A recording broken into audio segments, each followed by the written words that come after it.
Welcome and welcome back, everybody, to the OK Grognard Show. Today is Wednesday, May 28th, 2025, just after 10 a.m. Central in beautiful Lake Geneva, Wisconsin. There's Vince in the chat. Hey, Vince, how you doing? Today, we are looking at the first edition Advanced Dungeons & Dragons Player Handbook section on character languages. So, there's that. The lingua franca in your campaign may vary based on your own personal likes and dislikes and choices. You may make language a large part of your campaign. In mine, not so much. When I get my groups together, sometimes it's twice a month. Often it's only once a month. It's for a few hours and, struggling to communicate with others. Every now and then it crops up when they run across something or someone who has no basis to speak any similar or known languages. But often it'll be, you both speak blah, blah, blah, so you communicate in that, and then you share it with the rest of the group? Okay, you do, so then I'll just do all of this open with everybody at the table, and we don't have to say who hears what and who doesn't. And then, when you speed things along like that for a group that is on limited time, it's just, I think, good DMing. I think it's, it's like keeping track of every arrow in every candle and every torch with a group that doesn't get together that often and really wants to get into more than bookkeeping. So I like to keep things moving. What are we looking at? Character languages. That's a thing. I think the sections in the Player's Handbook are pages 34 and 35. I've changed where the page cutoff is for these so that I could get it all on here. But let's have a look at it and see what we got. Character languages. All humans, as well as those semi-humans and non-humans in close contact with people, speak the common tongue. This language is spoken by all states in the central campaign area, but your referee may well have areas in which the common tongue is different from that which your character speaks. In addition to the common tongue, all intelligent creatures able to converse and speak use special languages particular to their alignment. These alignment languages are chaotic evil, chaotic good, chaotic neutral, lawful evil, lawful good, lawful neutral, neutral evil, neutral good, and neutrality, or true neutral, I think is what it's sometimes called. The alignment of your character will dictate which language he or she speaks, for only one alignment dialect can be used by a character. If a character changes alignment, the previously known language is no longer able to be spoken by him or her. Let me cut in here and say I don't use alignment languages. I barely use alignment. I use alignment to keep track behind the screen of what's going on with the character's morality. I don't allow evil in my campaigns, and if somebody overtly commits evil acts, they turn evil, and then their character becomes an NPC, which is a dangerous prospect if they were part of a long-standing group and have a lot of knowledge about that group, because now an NPC I'm running has all that knowledge, so be careful. I also, just that final sentence talks about how unwieldy this is. If a character changes alignment, the previously known language is no longer able to be spoken by him or her. How would somebody just have their alignment language wiped out of their memory? And do they say, okay, well, I'm not chaotic evil anymore, I'm chaotic good? Do they suddenly know how to speak chaotic good when they've never spent any time learning it? I don't know. It's just It's untenable as a concept, and with languages being a tricky thing to institute within a campaign game on the regular, I find it difficult to use them in the first place. Let me continue. In addition to the above, druids have their own special languages, their own special tongue, and thieves have their secret speech. The thieves can't. Based somewhat on Cockney rhyming slang, I guess. Those two languages, yeah, you know what? Those can work. You can have people that can speak, specialized languages like that. They're not going to lose them. Somebody stops being a thief, they're still going to be able to speak. Thieves can't. Somebody leaves the druidic circles and, somehow changes class. I don't see any reason why they would lose that special tongue either. But it all makes sense. Therefore, I'll continue. A character will speak at least two languages, common and alignment. He or she might also be able to converse in the special patois of druids or thieves. Semi-human and non-human characters are able to speak racial tongues as well.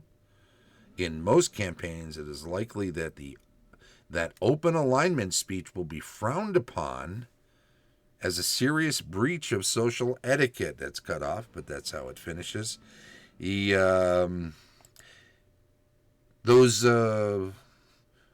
alignments based on, let's say, Dwarven, Elven, that sort of thing, those are all things I include. And if you run into an enclave of elves and you're the only elf in the group, I'll give you the same option that I was talking about before with special character languages. Do you want to share this with the group after having conversed with them? If so, then we'll just do this at the table. If you want it to be secret, I guess we can take you aside and stuff like that. But of course, that puts you on the back foot with your group. And since it's a team effort in Dungeons and Dragons and other RPGs, do you really want to create that strife? It's up to you. You can, but it's a slippery slope. I'll continue. A character can learn additional languages. Even rather slow, ADIQ can learn one additional language. However, his vocabulary, usage, and ability to translate must, perforce, be limited. The very bright can learn 5, 6, even 7. For details of the number of tongues which can be learned, character abilities under intelligence, here is how a new language is learned. And the mechanics of this are kind of interesting, that he's throwing this into the game as part of it. And remember, he's speaking to players and DMs, of course, in this book. The character must find a person, human, semi-human, or non-human, or talking creature who speaks the language which is to be learned. The character must then be in close proximity to his or her instructor for up to 1 year, and prior to that period, the language can be learned 1 month early for each point of intelligence above 12. Thus, a character with 13 intelligence learns a new language in 11 months, 14 intelligence learns in 10 months, all the way to 18 intelligence, which requires 6 months to learn. Only one new language can be studied at any given time. Should be noted that they have to have some other language in common for that to work at this rate. Learning a language from another individual where neither of you speak a language that you have in common, and not necessarily common language, is going to be much more difficult. Which languages are knowable, he continues, in a campaign is strictly up to the DM who runs it. The following list gives some of the languages typically used: Dwarvish, Elvish, Goblin, Halfling, Hobgoblin, Kobold, Lizardman, Ogrish, Orcish. All of the above may not normally be available due to campaign circumstances, and languages not listed might be common. Consult your dungeon master. Note that if, for example, you capture a centaur or talking dragon of some sort, it is possible to learn the appropriate creature tongue. The paragraph ends just off the screen here. One would have to figure out if that was a willing teacher, too. Stuff is not just automatically learned just by listening to someone, so let's be clear about that. In any event, lots of fun. It's a section that is underutilized in a lot of campaigns or games that I've been in, languages, because how awkward it can be to include that. When we were younger, when we played 3, 4, 5 times a week for hours and hours on end, stuff like this cropped up a lot more often because you had more time to kill and you weren't worried about, I'm playing for 3 hours once a month or twice a month or once every 2 months, and I don't want to spend the whole time trying to discover if I can communicate with one particular individual while we're haggling over me buying some rations. This is, it can get bogged down pretty easy. So you got to be careful as a DM how much you use rules like this. But it can also be very fun. And certainly as a written thing, if you have a way to streamline it, saying that something's in a certain tongue and knowing which of the party members can speak certain languages can make that a fun aspect of the game too. So try it out, have some fun with it, and do as you will. If you're the DM and if you're a player, well, talk to your DM about it. Find out what's available. Find out how much it's going to be used. See if it's worth exploring for yourself and your DM. Anywho, thanks so much for checking this out. This was the first edition Advanced Dungeons & Dragons Players Handbook section on character languages. The OK Grognard Show streams live on Twitch each Wednesday at 10 a.m. Central, and it's archived on YouTube. Like, subscribe, follow, all of that fun stuff. And if you want, support the channel, even at the free level on Patreon.